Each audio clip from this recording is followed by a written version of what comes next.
This episode of Techno Buffalo is brought to you by Squarespace. Kindle Fire, Apple and Woz, and Dream Cars. John Rettinger's away, I'm Noah Kravitz, and this is Ask the Buffalo.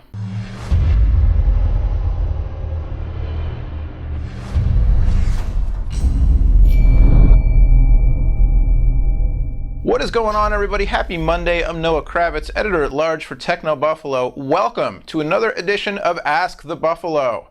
I'm filling in for John Rettinger this week, which is my pleasure. It's a fun show to do. He will be back, so don't worry. He reads your questions. He wants to answer them. And somebody asked, John, how do you get your hair so perfect? I'm obviously not equipped to answer that question. I don't have to do anything. I just look naturally this good. Anyway, let's get to the questions. You can submit questions to Ask the Buffalo via our website or via Twitter. On Twitter, use the hashtag AskTheB, AskTheb. And on the website, every week we put out a call for questions. So just go over to technobuffalo.com. Just read everything, because it's worth it. It's great tech news and reviews. And eventually you'll find the post that's Ask the Buffalo. And you'll be like, oh yeah, that's what I came here for. So there you go. All right, let's get right to it. The first question comes from Hitsvara51. He or she wants to know, do you think the Kindle Fire will be a serious contender in the tablet market? Yes, absolutely. But it's going to be different. The thing that Amazon is doing, which is so smart, and speaks to the ways that the other tablet makers, not named Apple, have so far failed to capture market share, is they're playing to their own strengths. They're not trying to outdo Apple. Apple got the prime mover advantage. They had the infrastructure with the iTunes Store, the apps, the success of the iPad, and their ability to make very intuitive, easy to use software for touchscreens. And they took that, and the story goes originally they wanted to release a tablet way back when, but different things, the availability of large touchscreen panels that were high quality, other stuff in the market, they decided, you know what, let's go with the smartphone first. And so they released the iPhone. Several years later, iPad came out. Now they command something like 95% plus of the market. So while you've got Samsung and Asus and HTC and all these other companies trying to outdo the iPad on the iPad's terms, Amazon's coming in and saying, no, you know what, we're going to do it a different way. We're going to release a very low-cost tablet that's all about media and services that we already offer. So it's a shopping machine, it's a video machine, it's a book reading machine, it's a music playing machine. It's been, there have been reports that Amazon's losing money on each Kindle Fire they sell. There have been reports that they're making a little bit of money.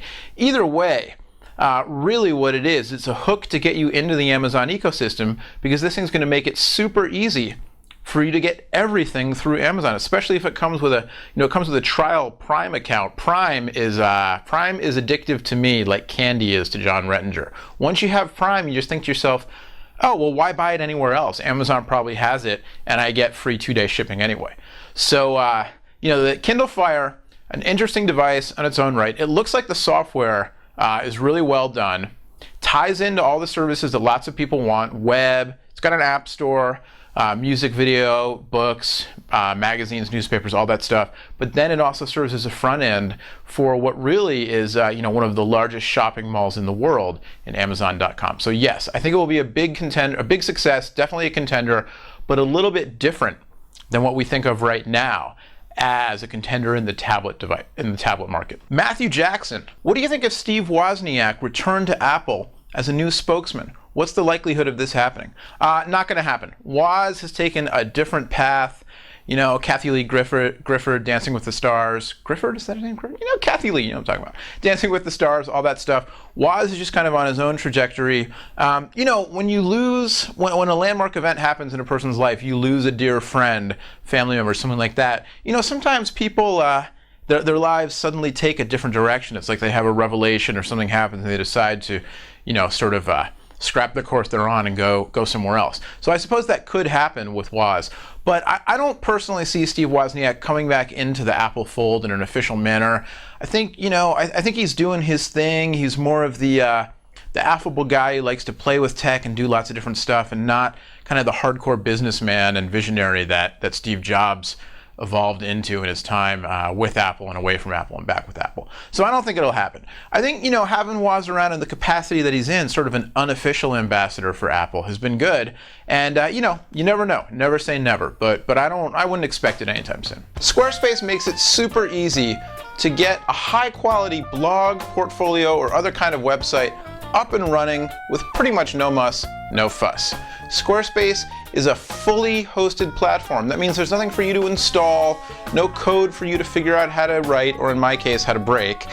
The upgrades to your system are instant, they're stable, everything's taken care of for you. They have point and click tools that make it easy to select from templates or tweak things around to wind up with a fully professional looking and functioning website. They also offer 24-hour support, all kinds of other goodies. And right now, if you check out squarespace.com, you can get a 2-week free trial and 10% off. Just go to squarespace.com, sign up for a new account, and use the code TECHNO10. That's TECHNO 10. I feel like I'm on So You Think You Can Dance. Vote for number 2. Danny Mao has a question via technobuffalo.com, and I stole this one away. You probably want to know what John's dream car is. Maybe he can answer it as well in a future episode. But this one caught my interest because I've become kind of a big car geek in my fantasy life, not my real life. So I will answer the question. Danny wants to know, what kind of car do you drive? And what kind of car would you drive if you could have any car in the world, assuming that you had to pay the insurances and the taxes and that sort of stuff? Good question. I like these questions where it's not just like Fantasyland, but there's a little bit of reality grounded to it. Like, you can have any car you want, but you got to pay for upkeep and all that kind of stuff. So currently, I'm in a 2-car household. We have a 2009 Toyota Prius hybrid. That was actually the first car that I ever bought, or I had a hand in buying. All the other cars I've ever driven have been either there's one hand-me-down and the others were like my family, my parents' car. They let me drive, that kind of stuff. So we have the Prius, and then we have a 1995 Mercedes-Benz C280, which was a hand-me-down. So we've got, hybrid, future tech, the whole thing, and then an older German car that's got like 140,000 miles on it and is still a blast to drive.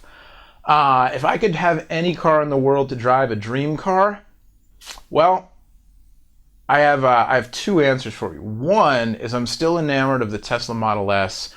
I've never driven it, never even been in one. They wouldn't let me go in it, just from the outside at CES. But I think that car looks great. I'm a big fan of the Maserati Quattroporte, just the design of it. And the S, has similar lines to it with the fastback styling. The hatchback adds a little bit of practicality. It seats, they say you can seat 7, 5 adults, and then 2 kids in the back facing backwards. I don't know if I had 2 kids. I don't know if I'd trust that. But, offers a little bit of practicality. And then the performance package goes 0 to 60 in like 4.5 seconds. And that's pure electric.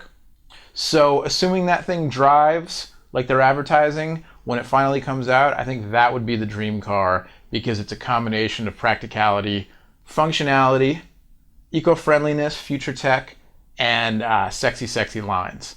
That being said, right now, cars that are on the market, I would go with a BMW diesel. I would want a wagon imported from Europe because they don't sell that many diesels here in the States.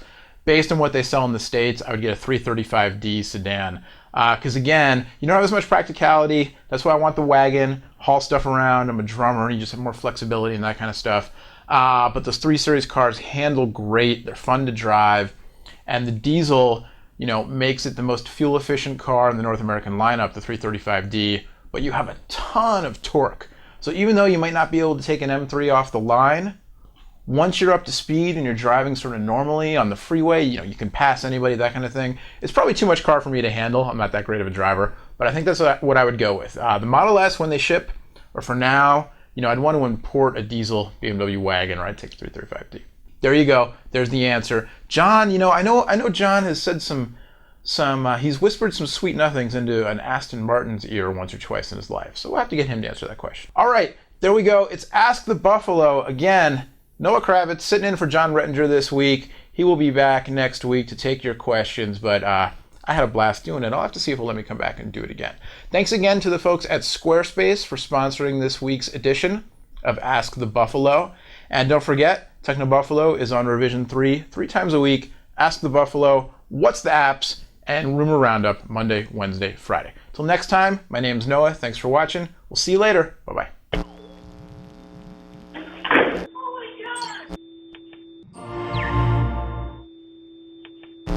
That's TECHO